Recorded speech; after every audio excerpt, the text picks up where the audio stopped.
Salut les amis, juste un petit direct. Vous voyez, pour moi, il fait jour. Je sais que l'épisode est terminé en France depuis quelques minutes. Je vais vous laisser arriver. C'est rare que je puisse le faire, mais là, avec le décalage horaire, pour tout vous dire, il était de 6 heures. Avec le passage à l'heure d'hiver, il est maintenant de 7 heures. Et donc, vous voyez, pour moi, il est 6h40 du matin en Asie, quelque part. Et que dans quelques instants, je vais commencer à me préparer pour partir pour un jeu avec les nouveaux aventuriers de Koh Lanta, parce que je suis en tournage de la prochaine saison. Et je peux d'ores et déjà vous dire que il y a du lourd, il y a du bon, dans un endroit absolument magnifique. Je vous poste quelques photos des partages de mes bureaux du jour. Et c'est vraiment très très sympa. Voilà pourquoi je reviens avec vous et que c'était un peu compliqué les semaines précédentes, parce qu'il était un peu plus de 5 heures et que c'était compliqué pour moi d'être réveillé si tôt, d'autant qu'on se couche souvent assez tard et que j'étais encore en plus en plein décalage horaire. Alors ne comptez pas sur moi pour vous dire quand est-ce que cette nouvelle saison sera diffusée. Un, parce que c'est un secret, et deux, en plus, au moment où je vous parle, personne évidemment ne le sait. Alors, aujourd'hui, il y a pas mal de choses à vous dire, parce que c'était les destins liés, et quand on parle des destins liés, c'est un moment particulier, parce que déjà, on ne sait pas avec qui on va être. On ne sait pas si on va se retrouver avec quelqu'un d'une alliance minoritaire, et on ne sait pas si on va malheureusement partir parce que on va subir l'élimination de l'autre, car vous le savez, on gagne ensemble et on perd ensemble. Voilà, je voulais donc revenir sur ce qui s'est passé, rapidement sur l'épreuve de confort. Bon, moi, c'était une épreuve assez marrante. C'est une épreuve toujours sympa, la boue, et puis enlever, faire tourner ses girouettes, avec la belle victoire de Phil et Alix. Vous avez vu, hein, Alix, c'est une compétitrice, mais vous vous en rendez compte si vous la suivez sur Instagram. Et puis il y a forcément, et je serai avec elle demain soir à 17h, donc minuit pour moi, 17h pour vous, avec Kumba et avec Clémence, pour parler de ce qui leur est arrivé. Et ironie du sort, vous l'avez vu, beaucoup de mal à se comprendre, beaucoup de mal à s'entendre, et à l'arrivée, les deux qui partent au même moment sur cette épreuve de l'arène, remportée par une Alexandra olympienne, une Alexandra d'un calme, d'une souplesse. On aurait dit un chat avec ses petites briquettes de bois, très très impressionnante. Voilà, comment vous dire ce que je ressens par rapport à Kumba et Clémence. C'est compliqué. Je comprends d'un certain côté Kumba, qui elle a vraiment comment exprimer ça, encore énormément de mal à comprendre, à admettre qu'elle ait pu être éliminée au moment des ambassadeurs, mais ça fait partie aussi de Koh Lanta. Mais voilà, comme elle a du mal à admettre, elle a du mal pour l'instant à revenir avec Clémence. J'espère, à titre personnel, qu'à un moment ou un autre, elles se reparleront. Ce sont deux grandes aventurières, des jeunes femmes qui ont, même si c'est compliqué en ce moment, du respect pour ce qu'elles ont pu faire dans leurs aventures respectives, indépendamment de ce qui s'est passé là. Voilà, j'ai pas vraiment d'autre chose à vous dire, si ce n'est que Clémence, elle, et d'après ce que je vois, ce que je lis, ce que je sais, les gens me disent: vous avez l'air fatigué. C'est pas que j'ai l'air fatigué, c'est que je me suis réveillé il y a très peu de temps pour être avec vous. Donc c'est plutôt sympa. Vous voyez, normalement je devais me réveiller vers 7h. Et là je me réveille, il était 6h30 pour encore une fois être avec vous et partager, profiter ces petits moments-là, et vous expliquer, quoi. Voilà. Donc je reviens, parce que quand on me dit vous avez l'air... En plus, je trouve franchement, il y a des fois où je suis un peu moins bien réveillé que ça. Puis là, il y a un petit peu de bronzage, un petit peu de... vous voyez, il doit faire déjà une trentaine de degrés. Regardez, comme c'est beau. avec les cocotiers, avec la plage pas très loin.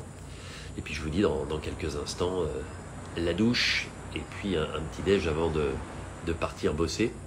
Donc j'ai pas de... Encore une fois, je respecte les aventuriers et les aventurières, et je respecte la difficulté d'être éliminé, la violence d'une élimination aux ambassadeurs, parce que ça il faut, et je vous le dis à chaque fois, c'est compliqué.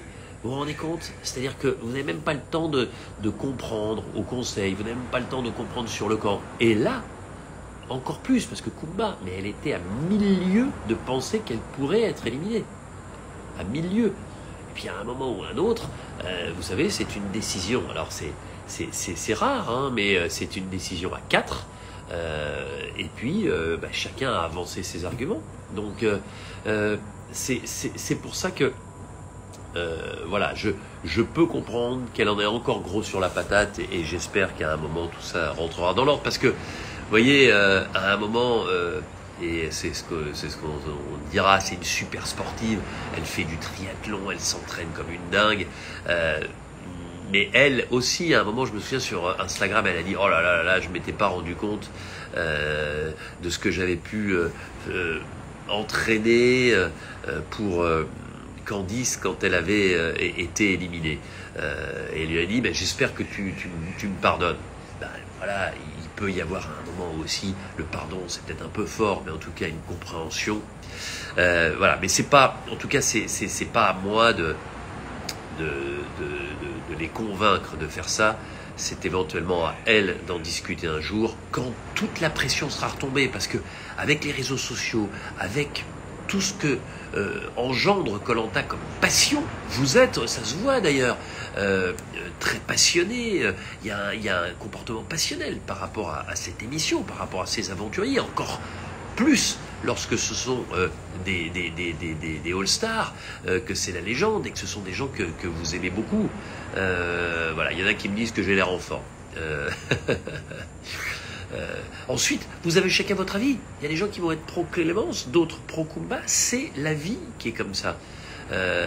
Donc, à un moment, c'est complexe de prendre position. En tout cas, ce qui est sûr, c'est que cette épreuve de l'arène, ces épreuves de patience, ces épreuves où on vous demande d'être à la fois calme, de faire preuve d'une extrême dextérité, alors que vous savez que l'épée de Damoclès, elle est au-dessus de votre tête, qu'il faut absolument réussir là où les deux autres vont échouer, ou en tout cas vont être moins bons que vous, c'est parfois, souvent, toujours très compliqué. On revient à l'épreuve d'immunité, parce que ça, les amis, l'épreuve des aveugles, mais cette épreuve, c'est une épreuve de dingue. Mais parce que, comme depuis le début, il y a une énergie, une volonté, une motivation pour ces aventuriers qui ne lâchent rien, et Christelle et Jade sont là pour le prouver. Elles sont allées à 2000. Et vous avez vu aussi Sam, mais il a perdu complètement sa voix. Je pense qu'il était sorti de son corps avec son esprit pour essayer d'améliorer encore la communication avec Jade, et malheureusement ça ne fonctionnait pas. Et puis vous avez, on va se le dire, hein, le Phénix Hugo associé à Loïc cette fois-ci, les deux qui l'emportent et qui deviennent intouchables. Et je pense que c'est vraiment l'une des épreuves à gagner, cette immunité des destins liés, parce que c'est tellement compliqué, vous l'avez vu avec le conseil après. Vous pouvez partir avec l'eau du bain, vous pouvez vous faire surprendre, vous pouvez vous faire attraper sans que ça ne puisse vous, sans vous en douter réellement. En tout cas, ce que je voulais à un moment ou à un autre, c'est saluer la performance d'Hugo une nouvelle fois, et évidemment de Loïc, hein, qui ne lâche rien non plus. Le jeune Loïc, tous les deux, ils ont été juste bioniques. On avait l'impression qu'il y avait une espèce de télépathie entre eux, tellement ils sont allés vite, tellement c'était réglé comme du papier à musique. Voilà, ça fait partie des épreuves qui montrent encore une fois, mais il y en a eu plein depuis le début, que ce Koh Lanta la légende est vraiment une édition de très haute volée, notamment dans les épreuves.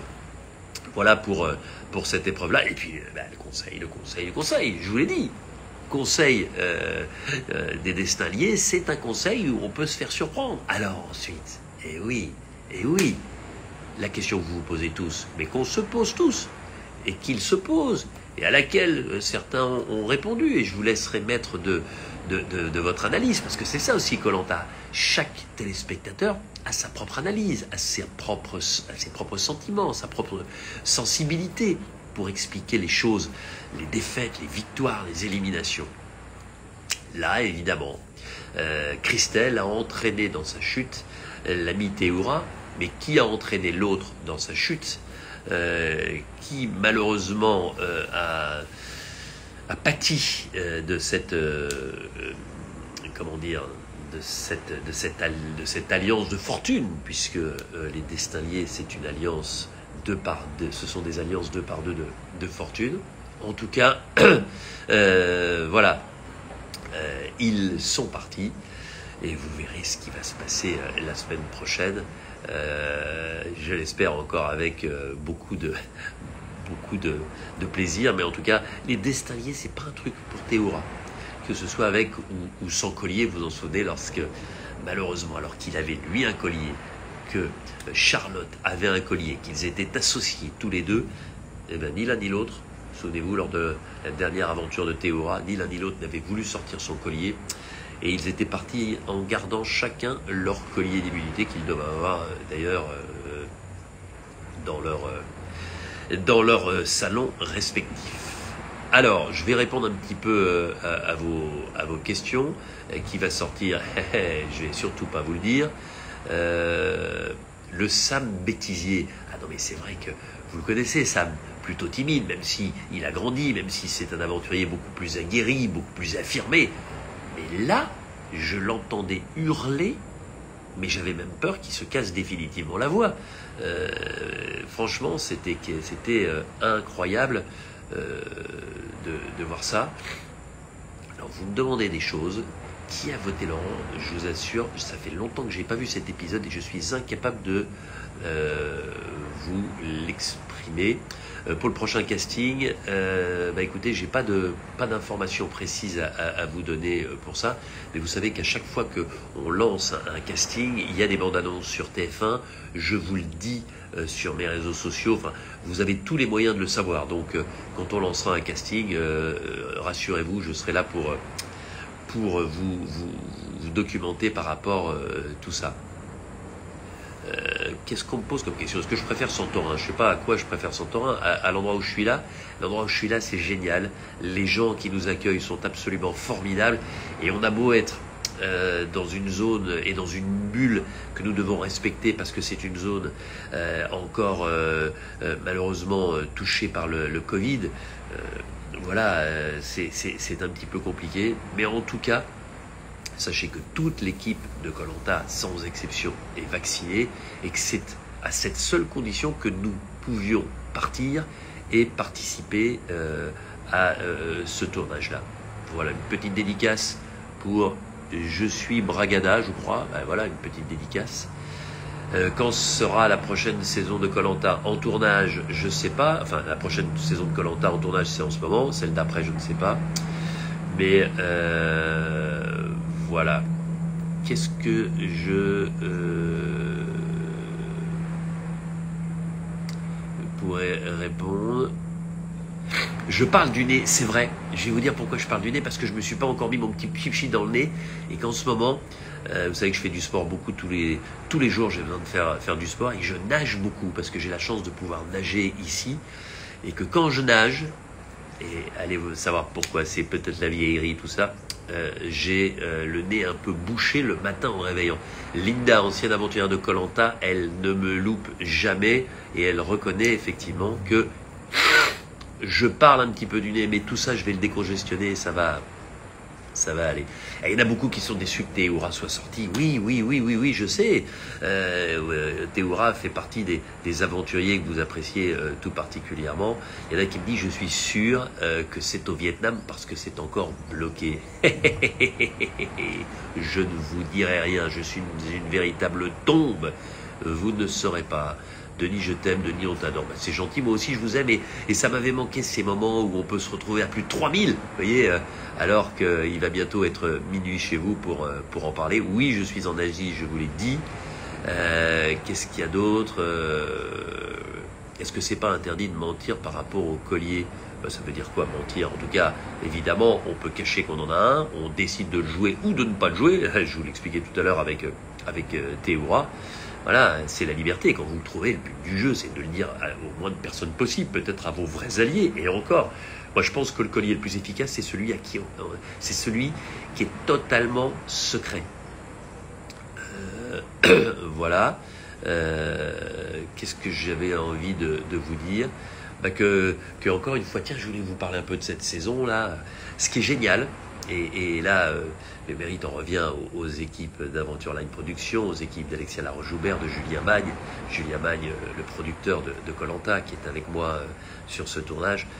On vous promet un Koh-Lanta avec encore des nouvelles règles, avec pas mal de surprises. Et quand je vois comment ces surprises ont bien fonctionné sur les aventuriers, je me dis que vous allez adorer ça. Mais ça m'amuse, moi, de parler avec vous de ce Koh-Lanta des légendes pour fêter les 20 ans, et d'être dans ma tête avec ma gymnastique intellectuelle complètement focus, vous voyez, sur l'épreuve du jour.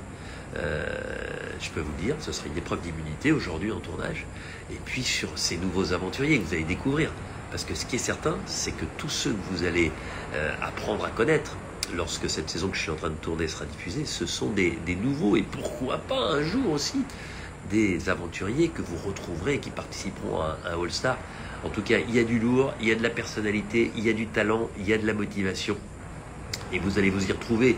Et je suis certain, au vu de ce que nous vivons depuis le début de ce tournage, que vous allez la vivre passionnément cette saison. Alors ensuite nous allons continuer. Qu'est-ce qui je pourrais répondre encore à quelques questions. Alors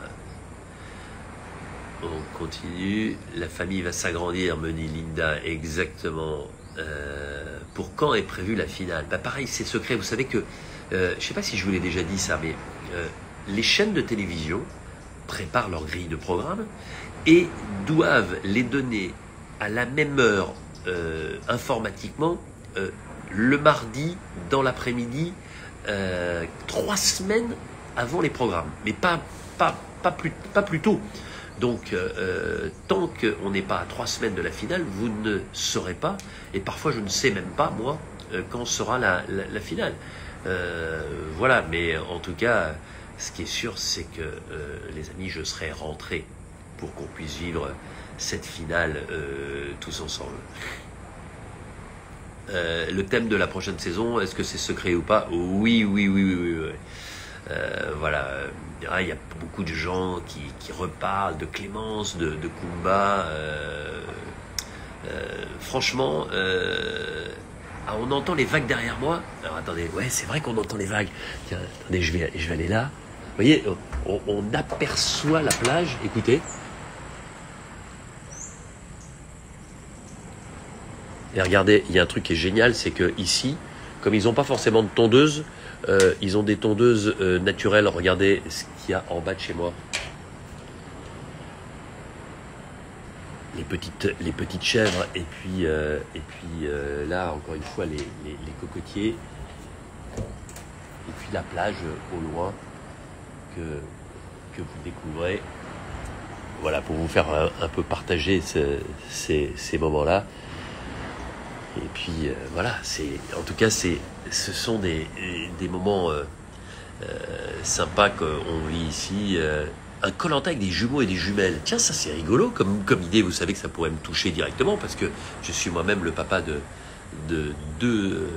C'est tout force des jumelles. C'est forcément deux. Donc j'ai des jumelles. Donc c'est marrant. Alexandra est une Wonder Woman de folie. Et c'est vrai que c'est quelqu'un qui est génial. Tiens, une question qu'on me pose de temps en temps, à laquelle je réponds par la négative, mais peut-être qu'un jour on changera d'idée. Mais en tout cas, pour l'instant, Je ne vois pas un koh avec des personnalités, non. Koh c'est une émission pour les anonymes, par les anonymes, et ce sont évidemment des anonymes qui deviennent des personnalités quand ils vont loin dans koh quand ils brillent et quand vous les adoptez, quand ils rentrent finalement dans chacun de vos foyers.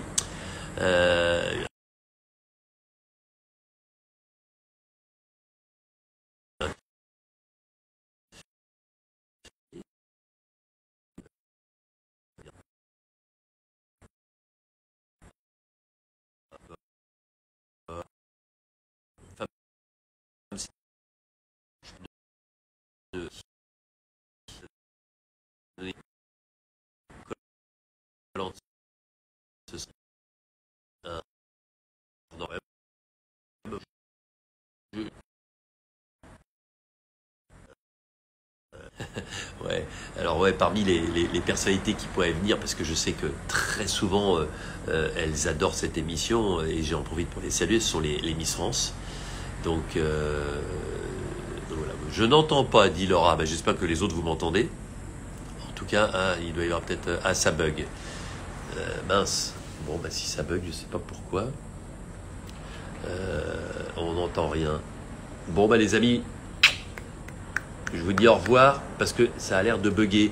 Et on se retrouve à 5 heures pour ceux qui m'entendent. À 5 heures, 17 heures pour vous demain avec Kumba et Clémence que j'interrogerai chacune pour connaître leurs sentiments et leur vécu sur ce koh la légende. Je vous embrasse fort. Ciao, ciao.